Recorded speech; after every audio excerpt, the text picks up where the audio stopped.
मया सम्मान निधि योजना।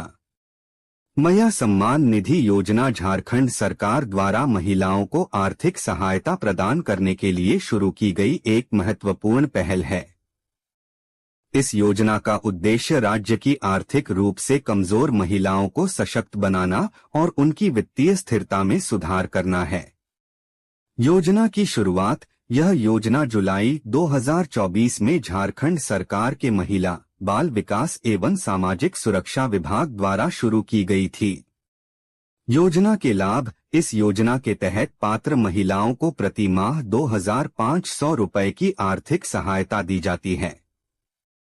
यह राशि सीधे लाभार्थी के आधार से जुड़े बैंक खाते में स्थानांतरित की जाती है। पात्रता मानदंड। इस योजना का लाभ प्राप्त करने के लिए निम्नलिखित शर्तें पूरी होनी चाहिए। 1. आवेदक महिला होनी चाहिए। 2. आयु 18 से 50 वर्ष के बीच होनी चाहिए। 3. आवेदक झारखंड की स्थायी निवासी होनी चाहिए। 4. परिवार का नाम झारखंड सरकार द्वारा जारी राशन कार्ड में होना चाहिए। 5. परिवार आयकर दाता नहीं होना चाहिए। 6. आवेदक या उसका पति केंद्र या राज्य सरकार के कर्मचारी नहीं होने चाहिए। 7. आवेदक कर्मचारी भविष्य निधि ईपीएफ की सदस्य नहीं होनी चाहिए। 8. आवेदक किसी अन्य पेंशन योजना का लाभार्थी नहीं होनी चाहिए।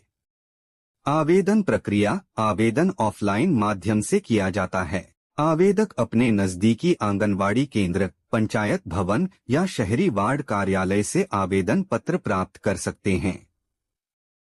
आवेदन पत्र भरकर आवश्यक दस्तावेजों के साथ प्रखंड विकास अधिकारी बीएलओ या अंचल अधिकारी के कार्यालय में जमा करना होता है। आवश्यक दस्तावेज: Aadhaar card, ration card, bank passbook, passport size photo, स्वयं घोषणा पत्र, सेल्फ डिक्लेरेशन फॉर्म। महत्वपूर्ण तिथियां। योजना के तहत दी जाने वाली राशि प्रत्येक माह की 15 तारीख को लाभार्थियों के बैंक खातों में जमा की जाती है। यह योजना झारखंड की महिलाओं को आर्थिक रूप से सशक्त बनाने और उनकी जीवन गुणवत्ता में सुधार करने के लिए बनाई गई है। तो मैं अब आपको बताऊंगा अप्लाई कैसे करना है, ठीक है, और अप्लाई करने के बाद कौन से डॉक्यूमेंट अपलोड करने हैं और कब तक आपको अप्रूवल मिलेगा, सारी कुछ। तो मैं यहाँ पे मेन्यू के ऑप्शन पे क्लिक करता हूँ। उसके बाद दोस्तों यहाँ पे 3-4 ऑप्शन ही दिया हुआ है। पहला है होम का, एक सेकेंड दोस्तों, पहला है आपका होम का प्रज्ञा केंद्र लॉगिन का, ऑपरेटर लॉगिन, आधिकारिक लॉगिन। तो ऑनलाइन जो आम नागरिक का लॉगिन का कोई ऑप्शन ही नहीं है। तो मैं एक प्रज्ञा केंद्र का संचालक हूं, तो मैं प्रज्ञा केंद्र लॉगिन के ऑप्शन पे क्लिक करता हूं। ठीक है दोस्तों, जैसे ही मैं प्रज्ञा केंद्र लॉगिन के ऑप्शन पे क्लिक करूंगा, पेज मेरा फिर से लोडिंग लेने लग जाएगा। और मैंने जैसे कि पहले ही बताया, ये जो वेबसाइट है वो काफी ज्यादा स्लो काम कर रहा है, तो थोड़ा सा वेट करते रहना होगा। तो आप देख पाओगे यहाँ पे मेरे को बोल गया है कि आप ना अब सीएससी का अपना यूजर आईडी और पासवर्ड डालो और ये कैप्चा कोड भर करके साइन इन कर लो। तो मैं अपना सीएससी यूजर नेम और पासवर्ड और कैप्चा कोड भर करके साइन इन करके दिखाता हूँ, फॉर्म ओपन करके दिखाता हूँ। और अब पहले जैसा कोई दिक्कत नहीं रहा, बहुत ही आराम से आप फॉर्म भर पाओगे। तो user name, password, captcha code डाल करके साइन इन कर लेता हूँ। तो देखो दोस्तों, हमारा जो फॉर्म है वो खुल चुका है। लॉगिन करने के बाद आपको देखो क्या क्या भरना है, सो मैं बता देता हूँ। आपको आधार नंबर जो भरना है, आपको आवेदिका का नाम लिखना होगा। उसके बाद आपको यहाँ पे पति का या पिताजी का नाम लिखिएगा। जिनका भी आधार कार्ड में डाटा है उनका ही नाम यहाँ पे लिखिएगा। उसके बाद जो भी एड्रेस होगा, आपका गाँव का नाम, पोस्ट का नाम, ब्लॉक का नाम वगैरह वगैरह। फिर आपका थाना कहाँ है, आपका थाना यानी कि आपका जो पुलिस स्टेशन होता है वो कहाँ है, वो जगह का नाम। फिर आपको अपना जिला का नाम, अंचल का नाम यानी कि प्रखंड का नाम सेलेक्ट करते आना है। पंचायत, बैंक खाता कौन सा है आपका, जो भी बैंक अकाउंट नंबर है, बैंक अकाउंट नंबर आपको यहाँ पे डालना होगा। उसके बाद दोस्तों यहाँ पे खाता आधार लिंक्ड है या नहीं, तो आपको हाँ के ऑप्शन पे, यहाँ पे इस वाले ऑप्शन पे टिक मार्क करना होगा। ठीक है, क्लिक करना होगा, टिक मार्क हो जाएगा। ठीक है, तो मैं आपको ये बताना चाहता हूँ, खाता आधार लिंक है यानी कि आपका बैंक खाता आधार सीडिंग है या नहीं। अगर आधार सीडिंग नहीं होगा, या आप इसे दूसरा लैंग्वेज में समझ सकते हो, एनपीसीआई डीबीटी लिंक करना।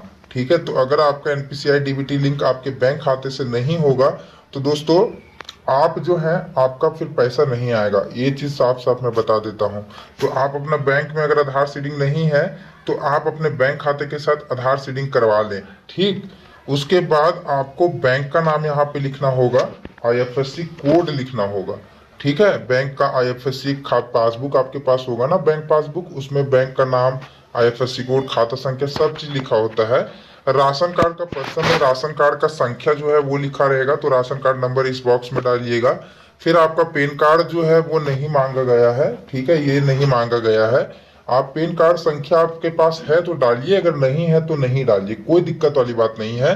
पैन कार्ड में यहाँ पे आपको छूट की गई है, मतलब आप नहीं है पैन कार्ड तो कोई बात नहीं है, ठीक। आपको फिर यहाँ पे जाति डालना होगा, आप OBC हैं या SC हैं या ST हैं। देखो मैं बता देता हूँ, सामान्य यानी कि होता है UR यानी कि जनरल कैटेगरी, अनुसूचित जाति यानी कि होती है SC, अनुसूचित जनजाति होती है ST, और अन्य पिछड़ा वर्ग होता है OBC। तो वो उस तरह से आप अपना सेलेक्ट कर लीजिएगा, जैसे कि मान लो मैं कुशवाहा कोई नहीं हूँ तो मैं अन्य पिछड़ा वर्ग में आऊंगा। फिर जो भी जन्म तिथि होगी आवेदिका का वो आपको यहाँ पे लिखना है। आयु कितना है, एज क्या है आवेदिका का, वो ऑटोमेटिकली आप ये भरोगे तो ये ऑटोमेटिकली भरा जाएगा। फिर आपको आवेदिका का मोबाइल नंबर, आवेदिका शादीशुदा है या नहीं, तो अगर है तो हाँ के ऑप्शन पे यहाँ पे क्लिक कर दिएगा। उसके बाद आपको यहाँ पे आवेदिका की स्थिति में आप यहाँ पे लागू नहीं के ऑप्शन पे क्लिक कर लीजिएगा। लेकिन इन केस अगर आप विधवा या तलाकशुदा या परित्यक्ता है तो उसमें से जो भी आप हैं वो सिलेक्ट कर लीजिएगा। बाकी आप मैक्सिमम व्यक्ति यहाँ पे लागू नहीं के ऑप्शन पे क्लिक करेंगे। उसके बाद यहाँ पे डॉक्यूमेंट के तौर पे मात्र एक डॉक्यूमेंट लिया जाएगा, जो कि है सब घोषणा पत्र। तो ये आपको अपलोड करना होगा, मात्र सब घोषणा पत्र, जो कि फॉर्म में ही आपको सब घोषणा पत्र मिलता है। उसके बाद फाइनली आपको अप्लाई के ऑप्शन पे क्लिक करना होगा। जैसे ही अप्लाई पे क्लिक करोगे बेनिफिशियरी लिस्ट में आपका नाम चढ़ जाएगा और आपकी पावती रसीद जो है एप्लीकेशन स्लिप वो जनरेट हो जाएगी।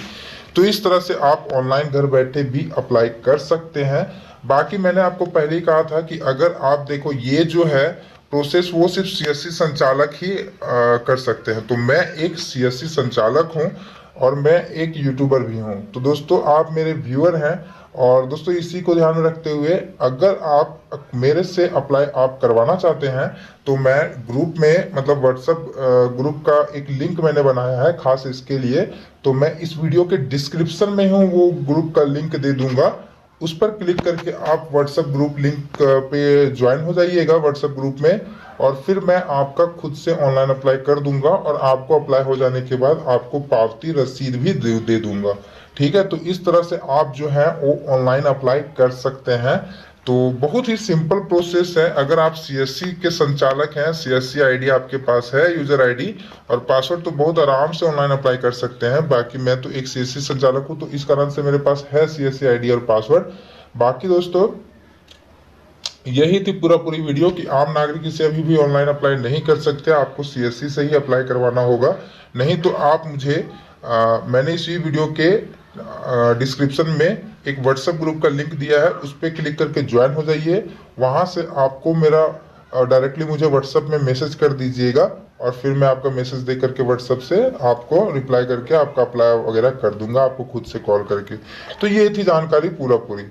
आई होप आपको वीडियो पूरा क्लियर हो गई होगी। अप्लाई करने के बाद मैं आपको एक पावती रसीद भी दे दूंगा और कोई भी दिक्कत नहीं होगी दोस्तों, अच्छे से आपका अप्लाई कर दूंगा। मुझे पूरी अच्छे से जानकारी है कि क्या है क्या नहीं है इस योजना के विषय में। तो थैंक यू दोस्तों, thanks for watching the video. आप मुझे